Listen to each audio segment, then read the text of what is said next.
Assalamualaikum warahmatullahi wabarakatuh, teman-teman peserta kelas mata kuliah Ekonomi Politik, jurusan Ilmu Pemerintahan. Pada sesi diskusi kali ini kita sudah punya narasumber yang merupakan teman dekat saya ketika saya kuliah S2 di UGM. Langsung saja saya perkenalkan, narasumber hari ini adalah Mbak Masda Putri Amelia SIP MA. Sebelum kita mau ngobrol lebih lanjut, diskusi panjang lebar dengan Mbak Masda, ada baiknya tentu kita berkenalan dulu dengan beliau. Siapa sih sebenarnya beliau ini? Nah, saya sudah bikinkan sedikit profesi dan latar belakang pendidikan Mbak Masda. Nanti boleh ditambahin ya, Mbak? Oke. Nah,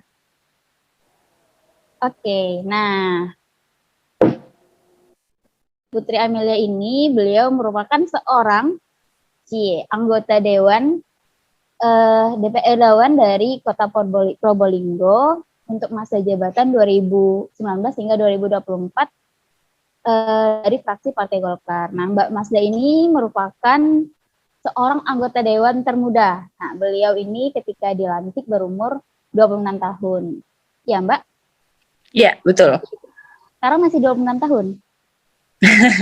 Ya, awet muda kan, jadi umurnya nggak jalan. 26 tahun. Nah, jadi beliau juga selain merupakan anggota Dewan, beliau juga aktif sejak zaman kuliah ya Mbak ya. Jadi pengusaha muda di Kota Probolinggo. Nanti Mbak Masda boleh sharing apa aja sih sebenarnya yang usaha-usaha yang Mbak Masda lakukan. Yang saya tahu itu ada batik ya, kain etnis, ada hasil-hasil pertanian, peternakan. Nah, tujuannya sangat mulia yaitu untuk pemberdayaan perempuan setidaknya di sekitar Mbak Masda gitu ya. Iya, betul. Nah, kemudian untuk latar belakang pendidikan, Mbak Masda itu satunya di Ilmu Politik Universitas Airlangga, S2-nya di Universitas Gadjah Mada. Nah, langsung saja nih Mbak Masda, sebelumnya Assalamualaikum warahmatullahi wabarakatuh Mbak Masda. Kok salam lagi? Nggak apa-apa, doa. Waalaikumsalam warahmatullahi wabarakatuh. Mbak Masda gimana kabarnya? Alhamdulillah sehat. Alhamdulillah sehat. Kangen Kiki, lama kita nggak diskusi bareng. Iya, alhamdulillah. Nah, pada diskusi kali ini kita diperjumpakan kembali, dan pada momen ini kita diperjumpakan kembali, alhamdulillah. Nah, kali ini kita akan ngobrol soal ekonomi dan politik. Nah, karena Mbak Masda ini adalah sejak zaman kuliah saya kenalnya Mbak Masda adalah seorang pengusaha, gitu, pengusaha muda, perempuan mandiri, seorang pengusaha muda. Kemudian, alhamdulillah pada tahun 2019 Mbak Masda berhasil menduduki kursi anggota DPRD di Kota Probolinggo. Nah, Mbak Masda perlu kita cerita sedikit. Kita langsung aja mungkin nanti ceritanya di ketika pertanyaan gitu. Nanti pas disampaikan pertanyaan nanti kita ngalir aja gitu ya, Mbak. Oke, pertama, nah pertanyaannya, Mbak Masda kan di awalnya adalah pelaku usaha atau pengusaha nih. Nah, sebenarnya atau gimana sih menurut Mbak Masda pentingnya seorang pelaku usaha itu juga melek sama dunia politik gitu? Oh gitu. Oke. Ini mungkin ada kaitannya dengan motivasi apa sebenarnya saya terjun di politik gitu kan. Saya awali dari situ. Nah, kenapa saya tertarik di politik itu karena saya kan dari dulu memang berkecimpung di usaha, di dagang, dan sejak kecil orang tua udah pedagang gitu kan. Nah, saya melihat bahwa orang-orang sekitar yang bekerja di saya, termasuk karyawan saya itu, sepertinya memang butuh untuk diperjuangkan begitu. Saya melihat kondisi mereka itu memang menengah secara ekonomi, menengah ke bawah ya, sehingga saya juga membutuhkan terjun di politik kaitannya dengan bagaimana saya bisa terjun secara langsung dalam proses-proses kebijakan pemerintah kaitannya dengan bagaimana meningkatkan kesejahteraan masyarakat seperti itu. Jadi hati saya kayak tergerak gitu loh melihat kondisi sekitar itu dengan keinginan bahwa kalau saya harus maju, saya harus terjun di politik karena bagi saya setiap proses kehidupan ini adalah merupakan produk dari politik itu sendiri begitu. Baik dari mulai kita bangun tidur sampai tidur kembali sampai kita mati, bahkan itu produk-produk dari politik gitu. Jadi campur tangan nggak cuma pengusaha ya, campur tangan diri kita ini juga perlu di dalam proses-proses politik gitu. Jadi juga kaitannya bagaimana pengusaha itu seberapa penting untuk melek politik begitu kan. Sangat penting karena pengusaha ini kan juga memiliki karyawan yang mana juga menjadi tanggung jawab kita sendiri untuk kaitannya dengan kesejahteraan mereka. Nah, kesejahteraan itu tidak hanya bagaimana kita bisa membantu dari segi ekonomi, dari segi pendapatan mereka, tapi juga bagaimana mereka ini kebutuhan mereka itu terakomodir dalam kebijakan-kebijakan pemerintah gitu. Maka dari itu saya sangat ingin sekali waktu itu untuk benar-benar terjun di politik ya, untuk nyalek juga karena merupakan dorongan juga dari masyarakat. Mereka percaya saya karena mungkin melihat dari background pendidikan saya di ilmu politik begitu ya. Jadi menurut mereka itu saya layak begitu untuk maju di pileg waktu itu, untuk memang benar-benar memperjuangkan apa yang menjadi hak-hak mereka. Jadi bagi mereka adalah ketika memang ada orang di sekitar kita, apalagi yang kita kenal ada di dalam politik, termasuk menjadi anggota dewan, jadi bagi mereka akan mudah untuk menyampaikan aspirasi-aspirasi mereka seperti itu. Karena sebagai pengusaha juga kita juga terikat dengan kebijakan-kebijakan yang diciptakan oleh pemerintah gitu. Nah, setelah saya berada di dalamnya, paling tidak saya bisa menyampaikan secara langsung apa yang menjadi keinginan dan kepentingan oleh masyarakat seperti itu.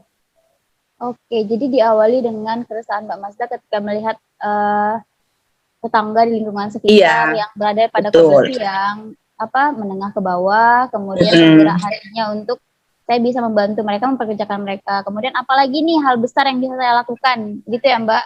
Iya, betul. Caranya dengan saya masuk ke pemerintahan, kemudian ikut serta mempengaruhi kebijakan-kebijakan yang dikeluarkan pemerintah yang tujuannya juga untuk rakyat kecil gitu ya Mbak ya. Benar-benar. Kalau boleh cerita sedikit, memang waktu saya SMP pun ya, itu para karyawan, tetangga, saudara itu udah memanggil saya Bu Dewan begitu. Udah manggilnya Bu Dewan begitu karena memang mereka keinginannya besar ya untuk saya terjun di politik ya? Gitu.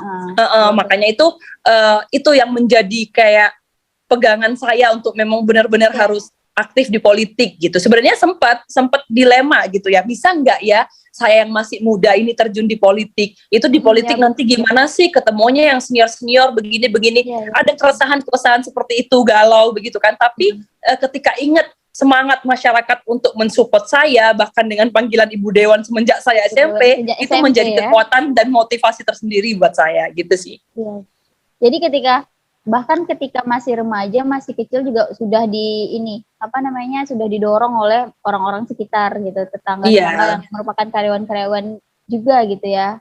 Betul. Jadi itu terstigma di dalam diri, jadi menjadi sebuah kekuatan untuk Mbak Mazda biar bisa bergerak langsung. Apalagi Mbak Mazda juga jadi ini kan, anggota Dewan Termuda. Benar kan? Di usia 26 tahun, yang sekarang masih 26 tahun katanya. Iya. Amin, panjang umur, sehat. Amin. Awet muda. Sejak 2019 ya Mbak? Iya, sejak 2019. Nah, oke, kita lanjut ke pertanyaan kedua. Nah, ini adalah motivasi. Ini sama sih dengan pertanyaan yang pertama tadi ya, kurang lebih motivasi apa sih yang dirasakan sehingga Mbak Mazda tertarik terjun ke dunia politik. Karena Mbak Mazda merasakan bahwa orang-orang sekitar itu butuh ditolong, butuh aspirasinya agar diwakilkan untuk menjadi sebuah aspirasi itu tidak hanya menjadi aspirasi tapi juga menjadi sebuah kebijakan. Karena ketika saya melihat para pengusaha ini kan dia sudah punya modal, dia mampu memanajemen karyawannya gitu kan. Jadi pengusaha yang menjadi aktor politik itu juga bukan sesuatu yang baru gitu kan Mbak, karena ada Bapak Yusuf Kalla di sana, ada juga yang sekarang Pak Sandiaga Uno, bahkan Ibu Susi sendiri juga seorang pengusaha gitu kan. Dan itu bukan sesuatu yang kalau orang-orang bilang ini masa pengusaha ikut di politik, bahkan kan bukan begitu kan seharusnya, karena politik dan ekonomi itu sejalan gitu, seperti seperti satu koin gitu kan, saling seperti satu mata uang. Mata uang gitu, jadi sisinya saling mengisi gitu. Betul. Kurang lebih sama dengan pertanyaan yang pertama tadi. Nah, selanjutnya kalau dari perspektif pengusaha nih, Mbak Mazda kan pengusaha muda sejak zaman, Mbak itu sejak zaman SMA atau zaman kuliah sih Mbak Mazda tuh coba usaha mandiri sendiri tuh? Oh, kalau untuk yang usaha mandiri itu sejak saya SMA. Jadi sejak saya SMA itu saya sudah mulai berawal dari jualan baju, kemudian jualan pulsa gitu. Memang saya senang sekali untuk berjualan, terus juga membantu orang tua kan bisnisnya bawang merah waktu itu. Jadi ketika ada orang-orang kadang tetangga, guru gitu yang butuh bawang merah, beli bawang merah kayak gitu, bahkan mangga juga waktu itu saya yang melayani begitu. Jadi memang sudah belajar dari dulu. Iya, bahkan ketika S2 juga ini pas kuliah S2 juga ada yang mau pesan mangga langsung aja sama Mazda gitu kan. Iya, betul. Kualitasnya juga kualitas ekspor ya, Mbak. Karena kita juga kirim ke Qatar Timur untuk Tengah mangga. Ya, ke Timur Tengah gitu. Oke, jadi kalau seandainya nih dari perspektifnya Mbak Mazda seorang pengusaha nih ya, pas dari anggota dewan, gimana sih menurut Mbak pentingnya keterkaitan antara politik dan ekonomi ini gitu? Dari perspektif seorang pengusaha gitu. Seperti yang disampaikan Kiki tadi ya, bahwa ekonomi dan politik ini sesuatu yang tidak bisa dipisahkan, beriringan, layaknya mata uang gitu kan, saling mengisi begitu. Jadi menurut saya politik itu tidak bisa lepas dari ekonomi, dan ekonomi juga tidak lepas dari politik. Bahkan juga dari segi apapun seperti sosial, budaya kan saling terkait ya di antara satu dengan yang lain gitu. Kalau misalnya dari perspektif pengusaha nih, keterkaitan dari ekonomi dan politik itu terletak bagaimana kan sistem dari perekonomian ini merupakan juga produk dari kebijakan-kebijakan yang dibuat oleh pemerintah itu tadi gitu. Jadi memang saling terkait. Jadi dari perspektif pengusaha nih nggak bisa misalnya kayak kita itu anti politik seperti itu, nggak bisa, karena itu tadi poin utamanya bahwa segala kehidupan kita ini diatur oleh politik gitu, produk-produk politik. Bahwa politik ini kan tidak hanya berbicara tentang kekuasaan, tapi politik juga bagaimana kita berbicara tentang kebijakan, kemudian proses-proses kebijakan itu sendiri, kemudian juga bahas kesejahteraan, semuanya dibahas dalam politik gitu. Jadi menurut saya sebagai pengusaha nih tidak apatis. Ini terlepas dari saya sebagai anggota dewan ya. Saya memposisikan diri saya sebagai pengusaha, saya tidak apatis dengan politik. Karena saya butuh politik. Usaha saya butuh proses-proses politik begitu. Jadi untuk segala kebijakan-kebijakan, alangkah saya berpikir begini, alangkah lebih baik ketika pengusaha-pengusaha ini beriringan dengan pemerintah. Pemerintah itu mendengarkan keluh kesah pengusaha juga memberikan saran, memberikan aspirasinya kepada pemerintah gitu. Jadi tidak hanya masyarakat secara umum ya, tapi pengusaha ini memiliki kedudukan yang sangat penting, karena menurut saya pengusaha ini juga membantu pemerintah bagaimana seperti memberdayakan orang-orang sekitar untuk bekerja gitu kan, untuk membantu pemerintah mengurangi tingkat pengangguran. Jadi sebenarnya saling terkait. Jadi memang alangkah baiknya memang ketika memang duduk bersama, karena mereka saling memiliki kepentingan gitu, yaitu kepentingan bagaimana meningkatkan kesejahteraan masyarakat secara ekonomi begitu. Iya, kalau pengusaha itu kelebihannya adalah dia tahu kondisi lapangan. Nah, betul. Pemerintah itu adalah aktor yang mengambil kebijakan atas kondisi apa yang jadi di lapangan. Nah, begitu kalau singkatnya saya ini kan ya, saya ambil kesimpulan gitu. Jadi mereka memang harusnya berjalan beriringan, tidak yang dipisahkan, kamu pengusaha, kamu. Iya, betul. Jadi nggak bisa duduk bareng ya, nggak begitu seharusnya gitu. Karena mereka kan punya tujuan yang sama, yaitu untuk kesejahteraan masyarakat. Gitu. Iya benar. Betul. Nah, sekarang dari perspektifnya aktor politik sebagai anggota dewan nih gitu. Masih menurut Mbak Mazda keterkaitan antara politik dan ekonomi tadi. Tadi kan pengusaha nih, posisi Mbak Mazda sebagai pengusaha. Sekarang posisi Mbak Mazda sebagai anggota dewan, aktor politik. Ya, gimana kalau sebagai pengusaha? Kalau saya sebagai aktor politik nih, sebagai anggota dewan ya, sebagai pengawas gitu kan, melihat bagaimana keterkaitan antara politik dan ekonomi. Yaitu tadi kalau seberapa penting gitu, sangat penting kalau saya bilang ya, sangat penting. Karena apa? Tidak jauh jawabannya sebenarnya dari perspektif saya sebelumnya ya, tetap harus saling intinya duduk bareng itu tadi, menyelesaikan persoalan-persoalan masyarakat. Karena benar kata Kiki tadi, yang tahu detail kondisi di lapangan adalah pengusaha itu sendiri sebagai pelaku usaha gitu kan. Nah, si aktor politik seperti saya saat ini itu kan sebagai penyambung lidah kepada pemerintah. Dan saya juga selain mendengar langsung dari pelaku usaha, saya juga bisa merasakan juga sebagai juga pelaku usaha gitu kan. Betul. Jadi menurut saya sangat butuh perhatian sebenarnya. Sangat butuh perhatian bagaimana mempersatukan politik dan ekonomi ini. Tapi kan kadang orang banyak salah paham ya, politik cuma kaitannya dengan kekuasaan begitu aja. Tapi enggak, proses-proses ekonomi itu ada di dalam proses-proses politik begitu. Jadi memang harus tetap saling terkait, saling duduk bareng untuk membicarakan bagaimana sebenarnya perekonomian yang ada di stadion. Masalah saya mencontohkan ekonomi di Kota Probolinggo, perekonomian bagaimana gitu. Nah, di situ tuh benar-benar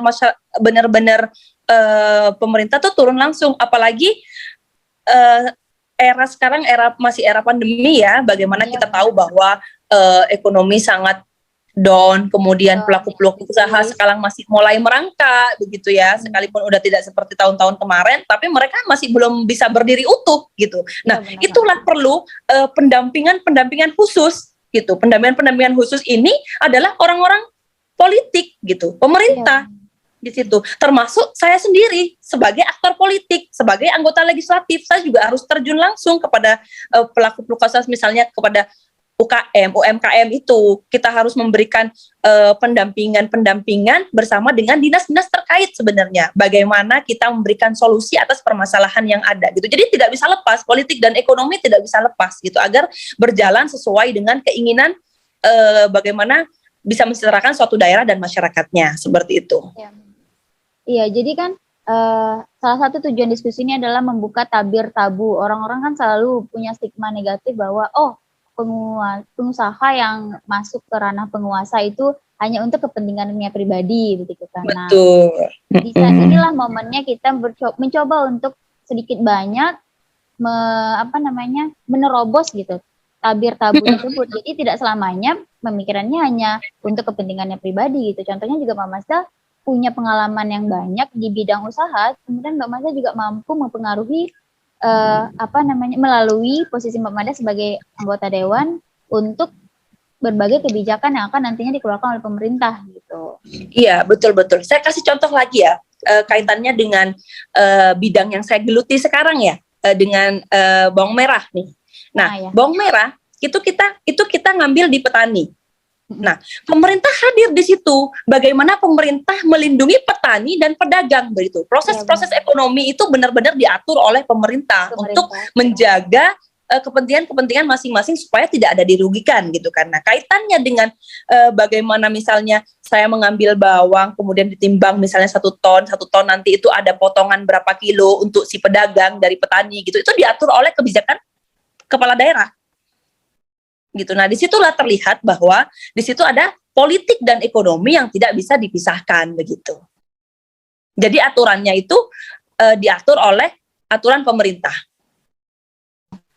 Jadi kedua aktor ini sebenarnya saling terkait, dan poin yang sangat ingin saya highlight adalah keduanya harusnya duduk bareng gitu. Jadi tidak ada lagi yang berpikir bahwa para pelaku ekonomi hanya untuk mencari keuntungan demi kepentingan pribadi atau kelompoknya, begitu ya Mbak ya? Betul. Nah, selanjutnya, ini menarik nih, Mbak Mazda kan perempuan, kemudian aktor politik juga gitu, kemudian pengusaha juga. Ini mau nyobain apa lagi nih? Udah aktor politik, pengusaha, Mbak Mazda kayaknya semuanya yang bisa dicoba mau dicoba gitu. Jadi sebenarnya Mbak punya banyak beban tanggung jawab di pundak gitu. Jadi apa sih Mbak tantangan terbesar gitu ketika Mbak punya peran yang nggak main-main gitu, anggota legislatif juga pengusaha muda gitu. Apa sih Mbak tantangannya gitu? Apalagi kan sebagai perempuan gitu. Perempuan kan lekat dengan stigma patriarki gitu kan. Iya. Perempuan baperan dan segala macamnya. Betul. Nah, kaitannya dengan tantangan pasti ada ya, tapi saya selalu menyampaikan kepada diri saya sendiri bahwa tantangan itu bukan hambatan, tapi tantangan itu sesuatu yang harus kita lawan, kita lewati gitu. Nah, tantangan kaitannya saya sebagai perempuan aktor politik dan pengusaha memang butuh bukan nggak mudah ya, tapi butuh tenaga ekstra gitu untuk menjalankan supaya seimbang semuanya bisa berjalan dengan baik begitu. Nah, kaitannya dengan perempuan sendiri tadi disampaikan oleh Kiki bahwa ada budaya patriarki, apalagi di Kota Probolinggo ya Ki ya, kita juga sempat bahas di tesis aku kemarin ketika diskusi sama Kiki bahwa patriarkinya masih kental gitu, bahwa banyak stigma masyarakat kaitannya dengan perempuan itu kerjaannya di dapur, perempuan itu nggak boleh keluar rumah malam-malam gitu tuh, nggak bisa ikut rapat malam-malam gitu ya, rapat malam-malam. Ketika misalnya nih, ketika ada di suatu rapat kemudian perempuannya hanya satu, kadang dianggap sesuatu yang kurang elok begitu kan, itu merupakan tantangan. Tapi bagi saya, ketika yang saya lakukan itu baik untuk kepentingan masyarakat, ketika yang saya lakukan itu tidak merugikan orang lain dan siapapun, maka tetap akan saya lakukan. Kalaupun stigma itu terus menyerang ke diri saya, tapi saya tetap buktikan ke masyarakat bahwa perempuan bisa, perempuan berdaya, tidak ada perbedaan antara laki-laki dan perempuan begitu kan. Semua bisa, semua punya pemikiran-pemikiran yang excellent begitu, begitupun laki-laki, begitupun perempuan begitu. Jadi memang apalagi mungkin saya sebagai perempuan dan juga berkarir di usaha itu rasanya udah berat ya, apalagi ditambah juga aktor politik gitu, rasanya kayak berat banget gitu kan. Tapi ketika saya jalani bukan berat ya, pasti masih memang ada omongan-omongan yang itu, tapi kadang dalam diri saya itu berpikir kayak istilahnya kasarannya tuh bodoh amat gitu loh, nggak begitu dipikir, tapi fokus kepada tujuan gitu. Tujuannya apa? Yaitu kita fokus gitu, tanpa dan menerima juga. Dalam diri saya itu menerima saran, kritikan itu saya terima. Jadi harus accepted gitu, menerima segala pandangan-pandangan orang lain. Betul, benar. Saya harus menerima gitu. Jadi tantangannya sih lebih kepada hanya omongan menurut saya, pendapat orang lain, tidak kepada sesuatu yang mungkin sangat-sangat menghalangi saya untuk berkarir gitu, enggak sih. Cuma sekedar pandangan masyarakat aja, tapi saya juga tidak lelah untuk terus memberikan pandangan-pandangan kepada mereka, karena mungkin mereka beranggapan begitu karena mereka belum tercerahkan, belum benar. Diomongin gitu. Jadi saya juga memberikan pandangan kepada mereka bahwa yang penting yang dilakukan itu untuk masyarakat, yang dilakukan itu baik, tidak merugikan, ya sudah gitu. Jadi kaitannya dengan misalnya kok keluar malam gini-gini, yang penting kita tidak neko-neko, yang penting kita di jalan benar, it's okay gitu. Nggak macam-macam. Jadi nggak ada, yang penting semua bisa berjalan, yang penting diri saya bisa mengatur waktu dengan baik gitu, bagaimana saya harus memanajemen usaha saya, bagaimana saya harus menjalankan tugas saya sebagai aktor politik, jadi harus diatur sendiri manajemen waktunya, itu aja sih. Jadi menurut saya masih bisa, karena peran perempuan sangat-sangat besar. Jadi perempuan juga memiliki pemikiran-pemikiran yang brilian, perempuan juga bisa saling sharing, dan juga menurut saya ketika perempuan itu diskusi bisa lebih nyaman, apalagi perempuan dengan perempuan seperti itu kayak bisa saling menguatkan gitu. Kayak misalnya saya dengan Kiki selalu menguatkan aku gitu kan. Iya benar. Jadi kalau saya ambil satu kesimpulan pakai satu pepatah itu, Mbak Masdani motonya adalah mengalir tapi tidak ikut hanyut gitu. Iya. Jadi, betul. Mengalir gitu. Misalnya memang patriarkinya kuat di Probolinggo, ya memang patriarkinya kuat, tapi kan kita tidak ikut hanyut. Iya, tidak terlena dengan omongan-omongan dan budaya itu yang negatif. Betul. Oke, selanjutnya Mbak. Nah, kita kan habis krisis ekonomi nih, pandemi. Kira-kira apa sih Mbak yang dirasakan, dan harapan Mbak Mazda tuh sebagai pengusaha tuh apa gitu? Iya, setelah saya sebagai pengusaha itu sangat merasakan sekali ya dampak dari pandemi COVID-19 ini. Contohnya kalau dulu saya itu tiap bulan itu kan, nggak tiap bulan sih, tiap minggu itu kirim ke Bali, bawang merah kirim ke Bali tuh banyak ya, bisa sampai 3-4 mobil begitu kirim ke Bali, itu kan kirim ke resto-resto dan sebagainya, kirim ke pasar begitu, karena memang kita tahu bahwa Bali itu merupakan daerah wisata juga gitu kan. Jadi setelah pandemi COVID ini kan wisata-wisata ditutup, kemudian juga resto-resto banyak tutup, itu saling terkait dampaknya. Iya, Jadi nggak cuma restonya yang tutup gitu, tapi saya sebagai supplier bawang merah juga stop di situ karena sudah tidak ada pasar yang bisa saya masukin karena tutup gitu. Kalaupun misalnya kirim, tapi dengan kuantitas yang sangat kecil sekali begitu. Itu dampak yang saya rasakan. Kalaupun memang semua bidang saya rasa semua memiliki dampak ya, pandemi COVID ini luar biasa banget merubah kehidupan kita gitu. Dari segi usaha juga sangat-sangat merubah, kalaupun saat ini juga mulai merangkak, tapi menurut saya masih belum begitu stabil ya.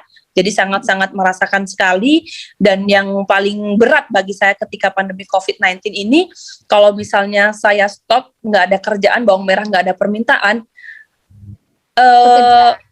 pekerja sekian ratus orang yang harus saya korbankan begitu. Itu sebenarnya yang paling nyesek, yang paling bikin tantangan banget itu, karena sedikit banyak mereka bergantung hidupnya kepada kita gitu. Jadi kayak rasanya yang gregetan yang utama itu gitu. Jadi kayak seakan-akan sekalipun kadang kemarin ada permintaan, sekalipun misalnya nih untungnya nggak banyak, bahkan ngepas, nggak apa-apa. Yang penting orang-orang kerja, yang penting orang-orang masih dapat pemasukan begitu. Jadi harapannya juga ke depan sebagai pengusaha, untuk pengusaha-pengusaha sendiri gitu kan, memang harus benar-benar tahan banting ya.